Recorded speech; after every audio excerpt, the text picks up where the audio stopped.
from Frank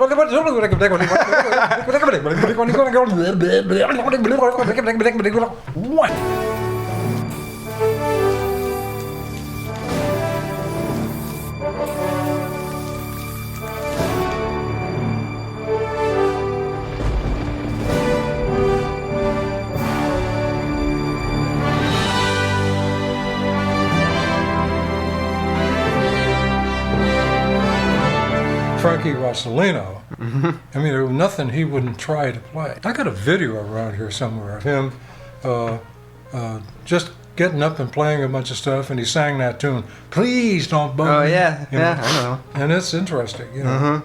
But He's a hard hitter, man. That's impact right there when you hear him. Oh, jeez, right. Yeah, he was amazing, man. Hey, every year we used to do a jazz party in Denver, Colorado, up at the Broadmoor Hotel for Dick Gibson. Now, he was a famous guy. They used to hire a whole flock of his favorite musicians, and they would all come up there. And one year, and he loved trombone players. And one year he had Urbie and Fontana and me, and I mean the whole works. There you go, right? Oh. I saw one video of you three playing together. Yes. That's amazing. Is that it? Yeah. But that day, we had played at, I think it was 3 o'clock in the afternoon, 3:30. Yeah. We played a set, and we didn't have to play again until 9. So we're all up in on Fontana's room. It's Rosolino and Carl and I, each of us playing the blues, a chorus at a time, around in a circle. And we're playing and playing and playing. All of a sudden, boom, boom, boom on the door. And Rosolino goes over and opens the door up, and he says, I'm from security. We've had some complaints about your playing in the room, and would you be kind enough to cease and desist? That's And hilarious. Rosolino goes,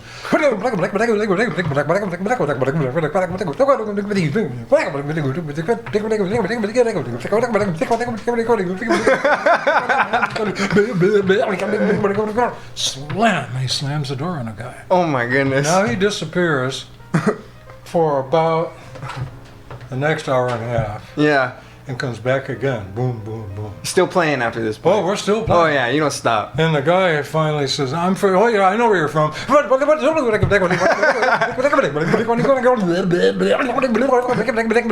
Whang! He slams the door again. Now, that's the last we saw of him.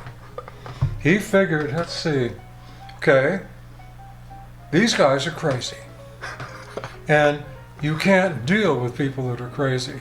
So I ain't going back there again. And that's exactly what it was. So we played until, I guess, about 7:30. Then we went and got a bite to eat. They gave up, and you just got to play all night. They gave up. There was no, you know. Man, that's some history. I wish I had that moment documented. Oh, there's a lot Wow. of those things. I had more fun with Fontana. We did a gig back east that Jamie Abersole was involved in. He had booked us in his club. And the problem was, from the gig we had done before, we had to fly to the East Coast. I think it was in I don't even remember where it was, but it was this club that Jamie had us booked in. And in order to get there, we had to arrive from where we were, I guess it was around 2:30 in the morning. There was no place to go sleep. There wasn't a hotel bar. So Fontana and I slept on the floor of this room in the club. He slept on what looked like part of a couch, and I got in this closet and closed the door and went on the floor. Yeah. And that's how we were when we finally came out and played. And I have got a really rough video on that around here in my pile Oh my goodness. too, which is interesting by itself, you know. What did Fontana or Rosolino ever give you little like gems of wisdom about what they learned on the horn that they shared with you? Well, let me explain that. Players that I knew in those days never needed to talk about what they were doing. You heard what they were doing, and if you were really listening, it was self-explanatory.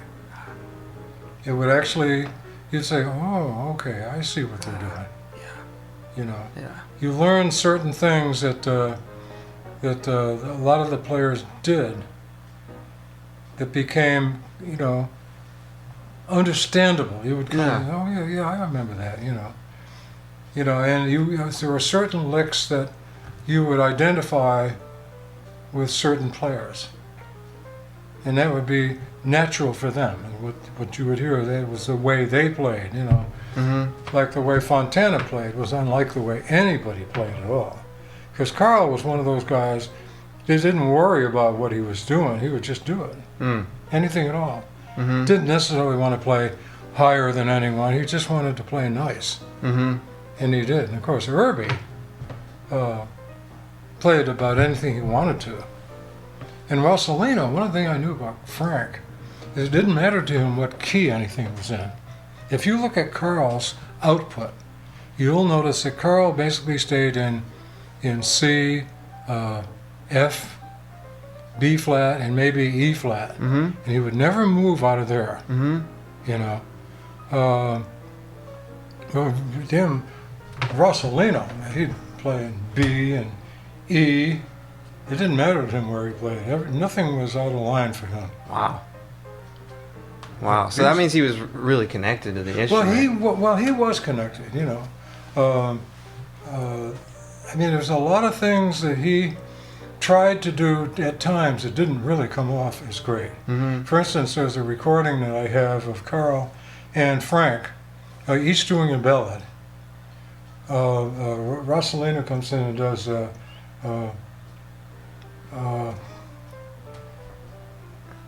Rainy Day, plays Here's a Rainy Day, and then it nubbles down into another key where Fontana and the rhythm section go into Stardust. And that version of Stardust is the ultimate version of Stardust. Nobody, I mean, when he got through, if you listen to the audience, they went bananas. Mm-hmm. When Rosolino, yeah, that's amazing. Rosolino was great. What he played, what Fontana did was totally out of line. It was so great and so perfect that nothing that Frank had to say or do was any time going to relate to that at all. So the next thing he went and did was play the and he does what, 23 choruses on that thing? Yeah. Back to back to try to, you know, and he did. He played all of those, you know. What I liked what Frank did was sometimes he would like play a line and then he would want to hit a note in a certain register way up there, but he would sing that note at the end of his phrase. That was cool. He would do that. That was cool. That's different. It was crazy. Yeah. Totally different. Yeah, he was one of the great acts of all time.